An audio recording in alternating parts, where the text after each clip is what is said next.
यह वीडियो हमारे सब्सक्राइबर के लिए है। अगर आप भी अपनी नाम की वीडियो देखना चाहते हैं तो कमेंट में अपना नाम लिखें और चैनल सब्सक्राइब करें। गुलाबगढ़ की रियासत जहां सुबह होते ही गुलाब की पत्तियों पर ओस के मोती चमकते और हवा में खुशबू रचीप सी होती थी, वहां का शहजादा अहमद अपनी नेकदिली और इंसाफ पसंदी के लिए मशहूर था। मगर उसके दिल में एक ऐसा ज़ख्म था जो कभी भरता नहीं था। उसकी दो बीवियां थीं, चीना और फजीला। दोनों बेहद हसीन थी मगर उनके दिलों में एक दूसरे के लिए हसद भरा हुआ था। शादी को 12 बरस गुजर चुके थे, लेकिन अहमद के घर कोई औलाद नहीं थी। न बेटा, न बेटी, न कोई वारिस। अहमद अक्सर रातों को जाग कर सोचता, या अल्लाह, मेरे घर को क्यों खाली रखा है? मैंने कौन सा गुनाह किया है? चीना और फजीला अपनी अपनी मशगूलियतों में मसरूफ रहती। उन्हें अहमद के दर्द का एहसास तक नहीं था। वे आपस में झगड़ती रहती कि किसका जेवर ज्यादा कीमती है और किसके कपड़े ज्यादा खूबसूरत हैं। मगर अहमद को सुकून सिर्फ एक जगह मिलता था। महल से कुछ दूर एक पुराना बाग था। लोग कहते थे यह बाग वीरान है और यहाँ भूत रहते हैं, मगर अहमद को वहाँ अजीब सा सुकून मिलता था। वह रोज शाम को उस बाग में जाता जहाँ फूल अपने आप खिलते, परिंदे चहचहाते और वह एक पत्थर पर बैठकर सोचता रहता। एक दिन वह उसी बाग में बैठा था कि अचानक फूलों की झाड़ियों से एक आवाज आई। कोई गा रहा था, इतनी मीठी आवाज कि लगता था बुलबुल भी शर्मा जाए। अहमद चौंक कर उठा। उसने झाड़ियों को हटाया तो जो देखा उस पर यकीन नहीं आया। वहां एक शहजादी बैठी थी, इतनी खूबसूरत कि गुलाब भी उसके सामने झुक जाए। उसके लंबे बाल जमीन पर बिखरे थे और आंखों में जंगल की गहराई थी। शहजादी ने उसे देखा और मुस्कुरा कर बोली, तुम हर रोज यहाँ आते हो ना? मैं तुम्हें देखती हूँ। अहमद हैरान रह गया। तुम कौन हो? वह बोली, मेरा नाम सानिया है। मैं जंगलों की शहजादी हूँ। यह बाग मेरी माँ ने लगाया था, इसलिए मैं यहाँ आती हूँ। दोनों के बीच बातें होने लगी। सानिया ने बताया कि उसके माँ बाप नहीं है और वह अकेली है। अहमद ने बताया कि उसकी दो बीवियां हैं मगर कोई औलाद नहीं। उसका दिल तन्हा है।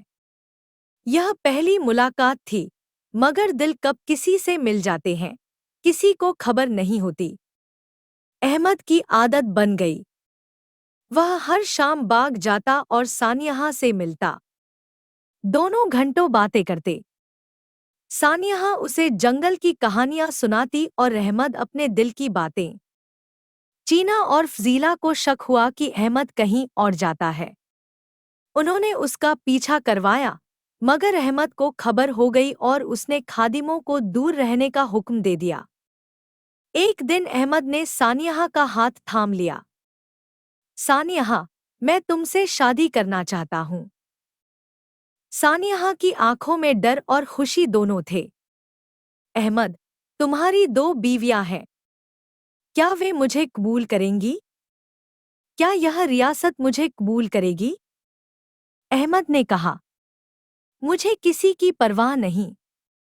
तुम मेरे दिल का सुकून हो। कुछ दिन बाद अहमद और सानिया की शादी हो गई। यह एक सादा सी शादी थी, कुछ लोगों के सामने। जब चीना और फजीला को खबर मिली तो उनके चेहरों का रंग उड़ गया। उनके दिलों में इंतकाम की आग भड़क उठी। वक्त गुजरता गया। सानिया अहमद की जिंदगी में खुशी ले आई। 9 महीने बाद एक खूबसूरत बेटी पैदा हुई। अहमद ने उसे गोद में लिया और उसकी आंखों से खुशी के आंसू बहने लगे। यह मेरी बेटी है। उसने उसका नाम रखा लशनी। लशनी बड़ी होने लगी। वह अपनी माँ की तरह खूबसूरत और बाप की तरह नेकदिल थी। मगर हसद की आग अभी भी जिंदा थी। एक दिन चीना और फजीला ने साजिश करके अहमद पर मुकदमा चलवा दिया। इल्जाम लगाया कि उसने कानून तोड़ा है। आखिरकार अहमद, सानिया और छोटी सी लशनी को रियासत से निकाल दिया गया। रात का अंधेरा, बारिश और तीनों जंगल की तरफ चल पड़े। कुछ दिन बाद अहमद सख्त बीमार हो गया। एक दरख्त के नीचे उसने आखिरी सांसें ली। लशनी, हमेशा सच बोलना।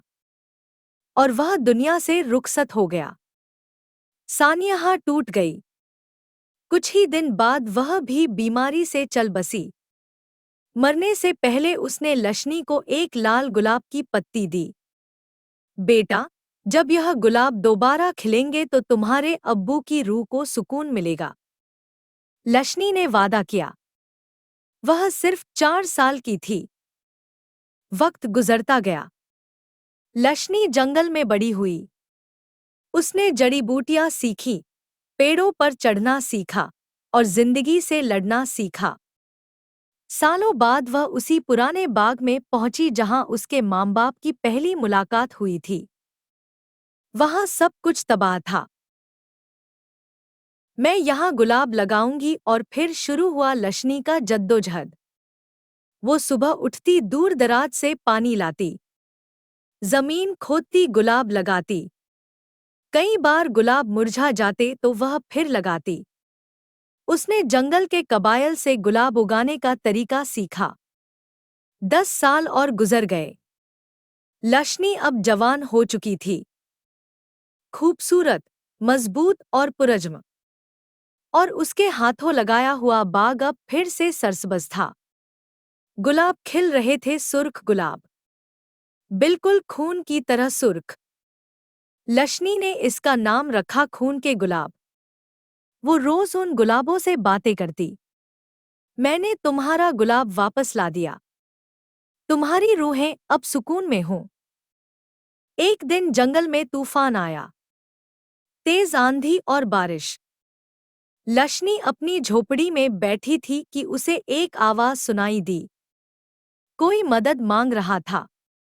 वो बाहर निकली तो देखा एक नौजवान घोड़े से गिरकर बेहोश पड़ा है। उसके कपड़ों से लग रहा था वो कोई अमीर खानदान से है। लशनी ने उसे उठाया और अपनी झोपड़ी में ले आई। उसने उसके जख्मों पर जड़ी बूटियां लगाई। उसे पानी पिलाया। कुछ देर बाद नौजवान की आंख खुली। उसने लशनी को देखा तो हैरान रह गया। इतनी खूबसूरत लड़की जंगल में? तुम कौन हो? उसने पूछा। यह सवाल मैं तुमसे पूछूंगी। तुम कौन हो और मेरे जंगल में क्यों आए? नौजवान ने बताया, मैं अरसलान हूं, पड़ोसी रियासत खुशहाल का शहजादा। शिकारियों के साथ जंगल में आया था कि तूफान में भटक गया। तुम्हारा नाम क्या है? अरसलान ने लशनी को देखा। उसकी आंखों में गहराई थी। उसके चेहरे पर सुकून था। वो किसी आम लड़की की तरह नहीं लगती थी। लशनी, तुम यहाँ अकेले कैसे रहती हो? तुम्हारे माँ बाप कहाँ हैं? लशनी की आंखें नम हो गईं। उसने अपनी सारी कहानी सुनाई। कैसे उसके बाप की 2 बीवियों ने उन्हें निकाला, कैसे वह जंगल में मर गए, कैसे उसने यह गुलाब उगाए।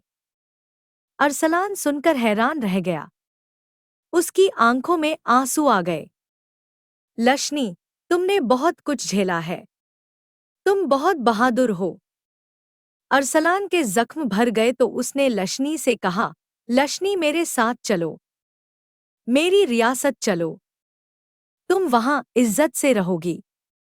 लशनी ने सर झटक दिया। नहीं अरसलान, मैं यहाँ रहूंगी।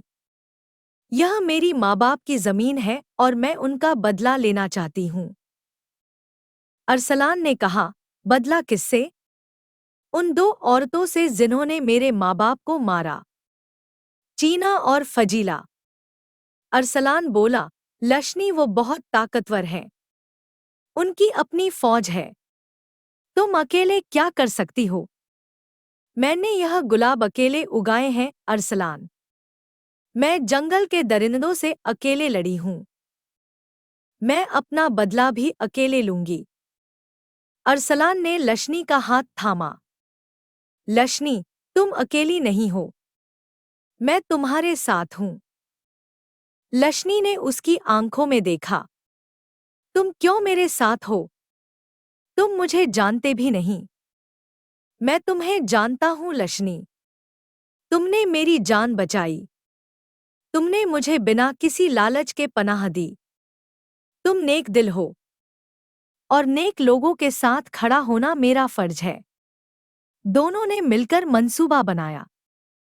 अरसलान ने कहा कि वह अपनी रियासत की फौज लेकर आएगा। लशनी ने कहा कि वह जंगल के कबाइल को तैयार करेगी। चंद दिनों बाद अरसलान 5,000 सिपाहियों के साथ वापस आया। लशनी ने जंगल के कबाइल को जमा किया था। 3,000 जंगजू। लशनी ने अपने गुलाब के बाग में जाकर आखिरी बार माँ बाप की कब्रों पर फूल चढ़ाए। मान, अब्बू, मैं जा रही हूँ। मैं तुम्हारा बदला लेकर वापस आऊंगी। दुआ करो मुझे कामयाबी मिले। अरसलान ने उसका हाथ थामा और वह रवाना हुए गुलाबगढ़ की तरफ। अरसलान अपनी फौज ले आया और लशनी ने जंगल के बीलों को जमा किया। एक जबरदस्त जंग के बाद उन्होंने गुलाबगढ़ वापस हासिल कर लिया। चीना और फजीला को उसी जंगल में छोड़ दिया गया जहां उन्होंने शहलान और जलमन को छोड़ा था। लशनी ने महल संभाला और इंसाफ के साथ हुकूमत करने लगी। बाद में अरसलान ने लशनी से शादी की। लशनी ने अपने माँ बाप के नाम पर एक बड़ा गुलाब का बाग लगवाया।